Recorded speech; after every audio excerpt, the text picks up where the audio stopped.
On the 12th of August, standing aboard the missile cruiser Varyag off the Pacific island of Sakhalin, Vladimir Putin gave an order. Not a suggestion, not a warning wrapped in diplomatic language, but a direct instruction to Russia's Ministry of Defense. Prepare to seize European ships anywhere in the world if Europe follows through on its plan to sell cargo taken from detained Russian vessels.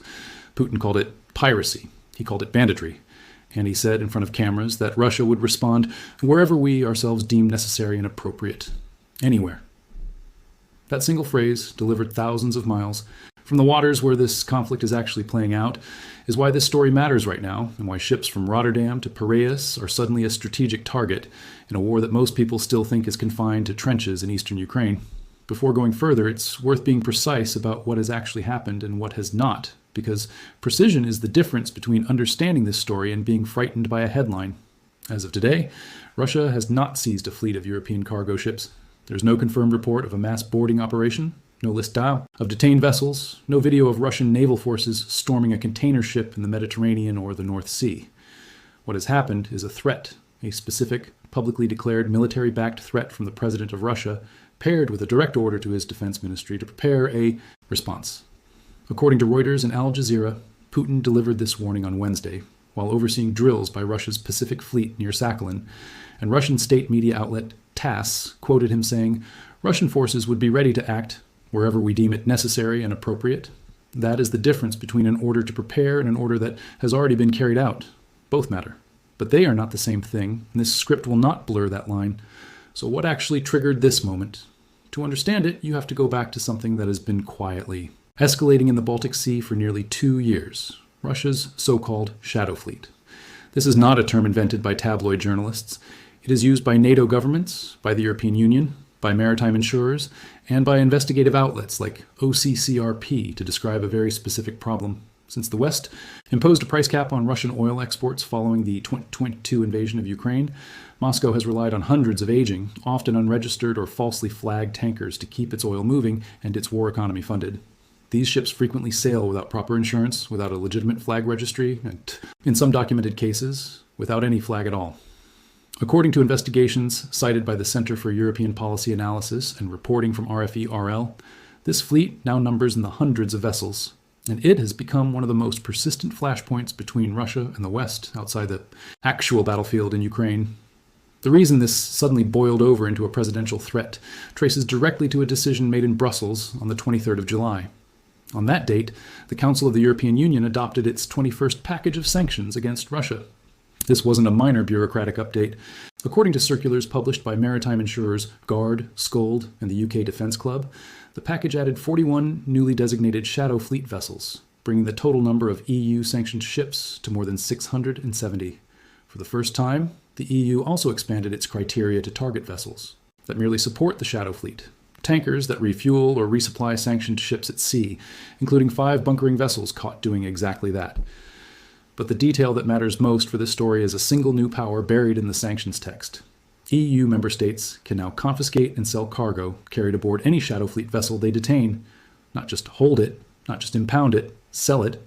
That is the specific provision Putin was responding to when he stood on the deck of the Varyag and called it piracy. The July sanctions package didn't emerge in isolation. Either. It landed in the middle of a much larger push in Washington. Just weeks earlier, on the 28th of July, the U.S. Senate voted 86-11 to advance the Lindsey O. Graham Sanctioning Russia and Iran Act of 2026, a bill finalized in negotiations between the late Senator Graham and the White House before his death, and carried forward by his sister, Senator Darlene Graham, who was appointed to fill his seat. According to reporting from RFE.RL and The Hill, the legislation authorizes President Trump to impose tariffs of up to 100%, and by some accounts, as high as 200% on the largest purchasers of Russian oil and gas, a group that includes China, India, and Brazil, while separately expanding sanctions on Russian banks, oligarchs, and explicitly the shadow fleet itself. The bill also extends existing sanctions authority on Iran through 2031, reflecting what several senators described as an increasingly intertwined security relationship between Moscow and Tehran, particularly around drone technology supplied to Russia's war effort. According to The Hill, 10 Democrats and independent Senator Bernie Sanders voted against the bill, with some Democratic critics arguing it effectively validated tariff powers for the president that the Supreme Court had separately curtailed. On August 10th, the House moved to advance its own companion version during recess, led by a bipartisan group including Republican Representatives Michael McCaul and Brian Fitzpatrick, alongside Democrat Steny Hoyer, with McCaul citing a personal appeal from Ukrainian President Vladimir Zelensky. The point here isn't to say Washington and Brussels are coordinating some unified maritime strategy. There's no confirmed evidence of that. But rather that Putin's Sakhalin threat landed at a moment when pressure on Russia's oil-funded war economy was already intensifying from multiple directions, simultaneously in Washington and in Brussels, within the same several-week window. There's also a quieter piece of the Shadow Fleet story that rarely gets airtime, but explains why European enforcement has become more aggressive rather than less. According to circulars from maritime insurers, including Skuld and the UK Defence Club, the EU's July sanctions package specifically named an Indian national accused of running a network of fraudulent ship registries that supplied false flag documentation to aging tankers, with reported registry links spanning Dominica, Guyana, Samoa, Micronesia, Eswatini, and Laos. In the aftermath of that designation, several of those flag administrations reportedly withdrew their approvals or disavowed the arrangements entirely, and the International Maritime Organization has since declared a number of the associated ship registrations fraudulent or invalid outright. That detail matters, because it's part of why so many Shadow Fleet vessels, the Koala among them, have been caught sailing under flags that turn out not to exist in any legitimate registry at all. It also explains why European navies increasingly treat these ships not as ordinary sanctions violators, but as vessels operating entirely outside the framework of international maritime law, which, in their view, justifies more assertive boarding and inspection actions. To understand why that provision hit such a nerve in Moscow, you need the Baltic Sea timeline, because this did not start in July. It started in December of 2024, when the tanker Eagle S dragged its anchor across the Estlink 2 undersea power cable connecting Estonia and Finland, cutting a critical energy link between the two NATO countries. Finnish authorities boarded and seized the Eagle S, and it became the first confirmed boarding of a Russian Shadow Fleet vessel by a NATO member state.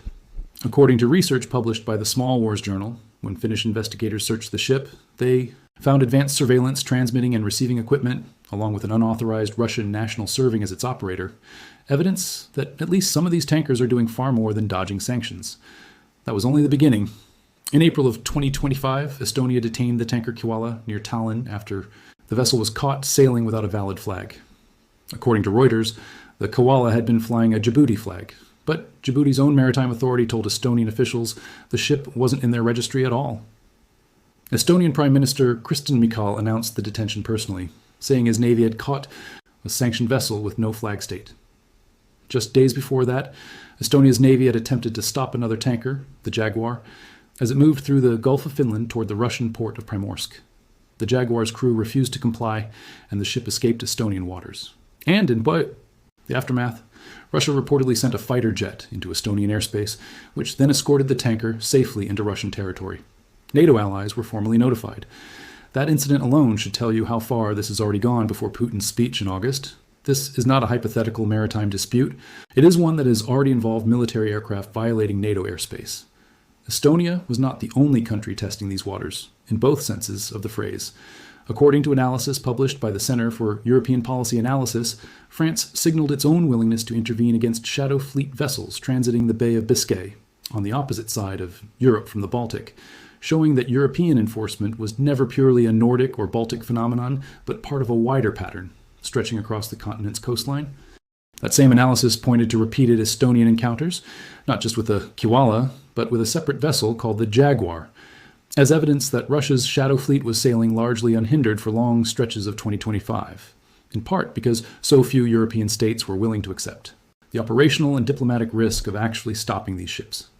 The pattern only shifted once Sweden, Britain, France, and Belgium collectively stepped up enforcement in later months, according to the same reporting, effectively spreading the risk and the diplomatic exposure of confrontation with Moscow across several capitals, rather than leaving any single Baltic state to act alone. By the following spring, Estonia had grown far more cautious. Its own Navy commander, Ivo Vark, told Reuters in April of 2026 that Estonia would refrain from further boarding Shadow Fleet tankers in the Baltic Sea, explicitly citing the risk of military confrontation with Moscow. Vark pointed out that Russia now maintains a permanent patrol of 2 to 3 armed military vessels in the Gulf of Finland, alongside additional deployments along the tanker lanes elsewhere in the Baltic. The risk of military escalation is just too high, he said. Meanwhile, Britain, France, Belgium, and Sweden pressed ahead regardless. In March of 2026, Sweden boarded 2 vessels, the Kaffa and the Sea Owl, anchoring them side by side outside the port of Trelleborg. Swedish court documents later confirmed that the Kaffa, suspected of transporting grain looted from Russian-occupied Ukraine, would be transferred to Kiev, a decision that effectively handed a Russian-linked ship and its cargo directly to the Ukrainian government. That transfer, more than almost any single seizure before it, appears to be what pushed Moscow toward retaliation, because it demonstrated that European seizures were no longer purely defensive. They were being converted into direct material support for Ukraine's war effort. And Russia has already shown it's willing to retaliate in kind, even before Putin's August order. In May of 2026, Russia detained a Greek-owned, Liberian-flagged oil tanker called the Green Admire as it left the Estonian port of Sillamäe, moving through a designated navigation channel that runs through Russian territorial waters under a long-standing agreement between Estonia, Finland, and Russia. Estonia's foreign minister, Margus Tsahkna, told Estonian broadcaster ERR, "The timing was definitely connected to the fact that we have started to harass Russia's shadow fleet." He said NATO allies had been alerted. Notably, Greece, the actual flag-linked interest in that ship, said it had no direct authority to act since the vessel wasn't Greek-flagged, though Athens said it was monitoring the situation and had offered to assist if asked. That single episode was, by nearly every definition, a retaliatory seizure. Russia detaining a European-linked tanker in response to European detentions of Russian-linked tankers. It just hadn't yet been elevated to the level of a presidential order with global scope, which brings us back to Sakhalin, on the other side of the planet from the Baltic Sea, where Putin chose to make his announcement. That choice of location was not accidental. According to Medusa and Al Jazeera, Putin was speaking aboard the Varyag during live drills by Russia's Pacific Fleet, and he stated explicitly that Moscow's retaliation would not necessarily come in the waters where its vessels are seized, meaning the Baltic Sea, where most of the actual Shadow Fleet detentions have occurred, but rather wherever we ourselves deem it necessary and appropriate, anywhere, including within the area of responsibility of the Pacific Fleet. In plainer terms, if a European country detains a Russian tanker in the Baltic, Russia is reserving the right to seize an unrelated European ship on the other side of the world, in the Pacific, the Indian Ocean, or anywhere else Russian naval assets can reach. Putin added that he had already given the corresponding order to the Defense Ministry to prepare for this. That is the most concrete, verifiable element of the entire story. An order to prepare, issued publicly by the head of state, backed by a named military chain of command.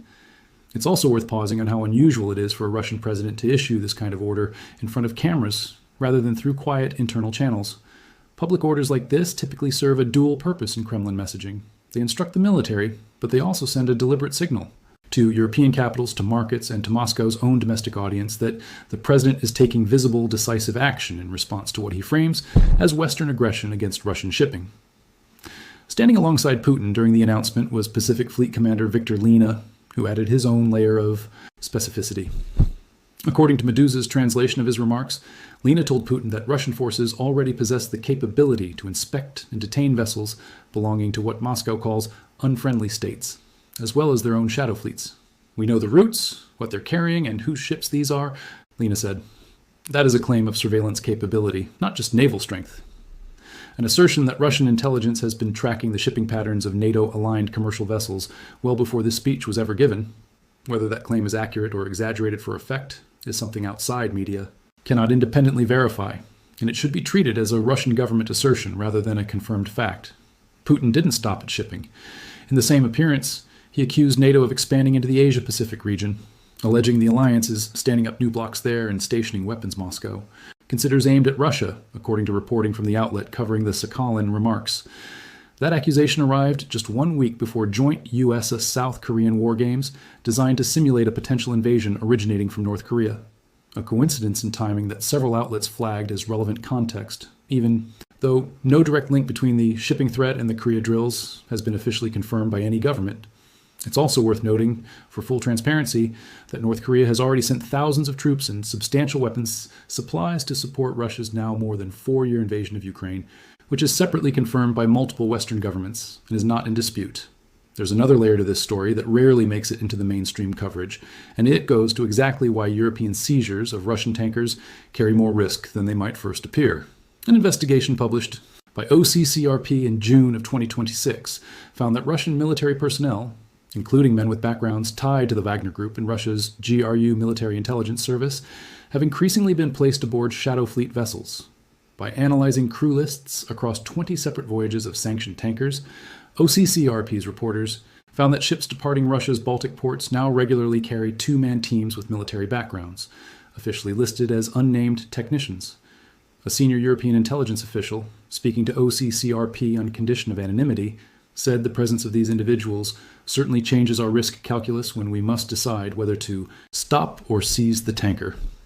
Because boarding a supposedly civilian oil tanker might now mean confronting armed or intelligence-trained Russian personnel rather than an ordinary merchant crew. That single detail helps explain Estonia's growing caution, and it adds real weight to the idea that a seizure at sea on either side is no longer a purely administrative or legal act. It now carries genuine risk of a military incident. It also reframes how European navies have to plan these operations. A boarding party approaching what looks like an aging, poorly maintained oil tanker now has to factor in the possibility that two of the people aboard are not simply merchant sailors, but trained personnel with backgrounds in Russian military intelligence or in Wagner-linked units, individuals who may be there specifically to monitor, report on, or in some scenario resist a European boarding attempt. None of the public reporting suggests these individuals have used force during any of the confirmed detentions so far.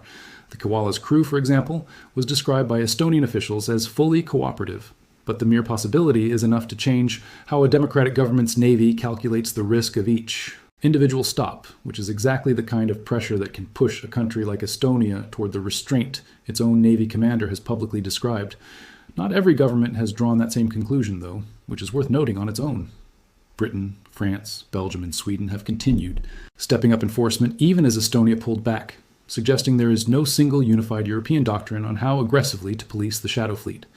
Some of that divergence likely comes down to geography.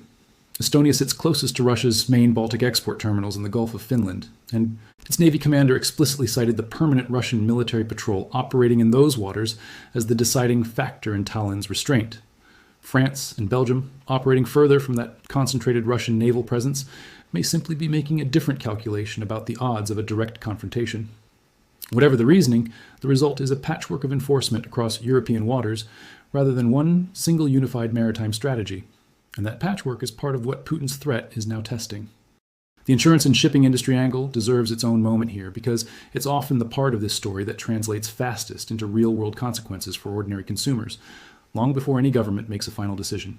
Maritime insurers, the same firms publishing detailed legal circulars about each new EU sanctions package, exist specifically to price risk, and a public threat from a head of state to seize commercial vessels anywhere is exactly the kind of statement that forces underwriters to recalculate. When a war risk becomes geographically unbounded rather than confined to a known conflict zone like the Black Sea or the Baltic, premiums for vessels transiting a much wider set of waters tend to climb, and that cost gets passed down the supply chain, eventually showing up in the price of goods that have nothing to do with Russia, Ukraine, or sanctions at all. Ship owners and charterers, meanwhile, face a harder operational question. How do you route a fleet when the safest waters are no longer just the ones near an active conflict, but potentially any waters where a Pacific Fleet or Northern Fleet vessel might be operating? This is precisely the ambiguity Putin introduced when he specified that Russia's response would not be confined to the Baltic Sea, but could extend into the Pacific Fleet's area of responsibility as well, a zone that touches shipping lanes far removed from the Ukraine war entirely. Zooming out further, there's a broader security dimension to the Baltic standoff that predates this week's headlines and will likely outlast them. According to a joint investigation released in June of 2026 by state broadcasters in Norway, Sweden, Denmark, and Estonia, Russia has been massively expanding its military garrisons along its western flank near Finland and the Baltic states. The investigation found these new garrisons could eventually support a force of more than 115,000 troops, a number large enough, analysts say, to sustain a land invasion into the Baltic states if Moscow ever chose that path. Germany's top military officer, General Carsten Breuer, has separately suggested the Kremlin may be building toward a future confrontation as early as 2029. To be clear, no credible source is claiming Russia is preparing an imminent invasion of NATO territory right now, and this script is not asserting that either. But security analysts writing for the Small Wars Journal argue that the Shadow Fleet itself, this scattered network of aging, sometimes intelligence-linked tankers, may be viewed by the Kremlin as a resource it can deploy for future leverage, whether that's sabotage of undersea infrastructure, intelligence gathering, or simply as bargaining chips in a wider standoff with NATO's northern flank. It's worth adding one more layer of financial context here, because the sanctions package Putin was reacting to didn't only expand the list of targeted vessels, it also touched the price mechanism underpinning the entire Russian oil trade. According to the Brookings Institution, the EU's July package froze the existing price cap on Russian crude at $44 a barrel through July of 2027, while a separate circular from Hill Dickinson noted that the EU paused the cap's automatic adjustment mechanism until at least mid-2027, specifically to limit Russian profits, despite what that same circular described as the disruptive effect the closure of the Strait of Hormuz has had on wider oil markets. That's a significant detail on its own. A separate crisis, thousands of miles away in the Persian Gulf, is already reshaping global oil prices, and European regulators are explicitly trying to keep Russia's revenue capped, even as that unrelated disruption pushes prices in directions that would otherwise benefit Moscow. It's a reminder that the Shadow Fleet dispute isn't unfolding in a vacuum. It's one moving part inside a global energy and shipping system that's already under strain from multiple directions at once, from the Red Sea to the Persian Gulf to the Baltic. So what happens next? That's the honest, unresolved center of this story, and no credible source, Western, Russian, or independent, can answer it with certainty right now. If Europe moves forward and actually sells cargo confiscated from a detained Russian vessel, something the 21st sanctions package explicitly authorizes, but which, as of this recording, has not yet been carried out on Russian oil cargo specifically, that would be the trigger Putin described. At that point, according to his own words, Russian naval or intelligence assets could move against a completely unrelated European-flagged or European-linked commercial ship anywhere in the world. Maritime security analysts warn that even the credible threat of this kind of retaliation is already reshaping decisions in the shipping industry. Insurance premiums for vessels transiting contested waters tend to rise the moment state-level seizure threats become public, because underwriters have to price in the risk of a ship being detained, regardless of whether that ship has any actual connection to the underlying dispute. Shipping routes may also shift, with operators choosing longer, more expensive paths to avoid waters where Russian naval patrols are most active, particularly around the Gulf of Finland, the wider Baltic Sea, and potentially now the Pacific, given Putin's explicit reference to the Pacific Fleet's area of responsibility. Consider, too, what a genuine tit-for-tat seizure campaign would actually look like in practice, because the mechanics matter as much as the politics. European navies detaining a Shadow Fleet tanker generally follow a documented legal process: flag verification, insurance checks, inspection for maritime law violations, and, in the more serious cases, referral to national courts, exactly as happened with the Kaffa in Sweden before its transfer to Kiev, was authorized through the Swedish judicial system. A Russian retaliatory seizure, by contrast, would not necessarily follow any comparable legal process, since Moscow has framed its actions as a direct response to what it calls piracy, rather than as sanctions enforcement grounded in a recognized legal framework. That asymmetry is part of what makes analysts nervous. If Russia detains, for instance, a German-flagged container ship in the Pacific, with no connection whatsoever to the Baltic dispute, there's no obvious legal off-ramp for resolving that seizure the way a court proceeding in Trelleborg or Tallinn might resolve a Shadow Fleet detention. It becomes a matter of state-to-state negotiation, or worse, a matter of naval posturing, rather than a matter of maritime law. There's also a legal and diplomatic dimension worth understanding. Under international maritime law, seizing a foreign-flagged commercial vessel outside of clearly defined circumstances, piracy, active armed conflict, or lawful sanctions enforcement under a recognized legal framework, is itself an extremely serious act, one that can be treated as an act of war depending on context and response. That's precisely why Putin's choice of the word piracy to describe Europe's actions is not incidental. By framing European cargo confiscation as piracy rather than lawful sanctions enforcement, Moscow is attempting to justify its own threatened retaliation as legitimate self-defense rather than as a new escalation. European governments, for their part, argue their actions fall squarely within the sanctions regime adopted through the EU's 21st package, and are legally distinct from piracy, since they target vessels already designated for violating maritime law, sailing without valid flags, or directly funding a war of aggression against Ukraine. Both sides are making legal arguments that serve their political interests, and outside legal bodies have not issued a binding ruling on the dispute as of this recording. It's also worth being honest about what remains genuinely contested in this story, because a responsible accounting of the facts requires naming the gaps, not papering over them. Russia's claim, voiced by Pacific Fleet Commander Viktor Lina, that Russian forces already know the exact routes, cargo, and ownership of unfriendly nation ships, is a Russian military assertion that has not been independently verified by Western intelligence agencies in public reporting. Similarly, whether Russia's expanding garrisons near the Baltic states genuinely represent invasion, preparation, deterrence posturing, or simply routine military buildup is a matter of active disagreement among Western analysts, and General Brewer's 2029 timeline is presented by German military leadership as a possibility to prepare for, not a confirmed Russian plan. And critically, whether the current threat and counter-threat cycle between Moscow and European capitals will actually escalate into sustained reciprocal commercial seizures at sea, as opposed to remaining at the level of rhetoric, as one analysis put it, is simply unknown.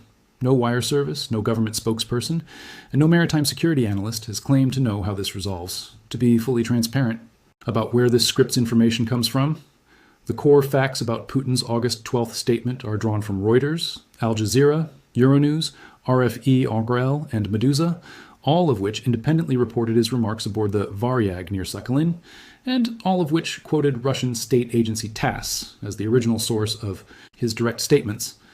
Background on the Shadow Fleet's origins and the Baltic Sea incident timeline, including the Eagle S, Kiwala, Jaguar, and Green Admire episodes, comes from Reuters, Euronews, and open-source investigative reporting from the Small Wars Journal and the Center for European Policy Analysis. Details of the EU's 21st sanctions package come from official maritime insurance circulars published by GUARD, Skuld, the UK Defence Club, and Hill Dickinson, cross-referenced with Brookings Institution analysis and reporting from Tech Times. The reporting on Russian military personnel aboard Shadow Fleet vessels comes specifically from OCCRP's investigative team. Where any of these sources rely on unnamed officials, or where a claim originates solely from Russian state media without independent Western confirmation, that has been flagged directly in this script, rather than presented as settled fact.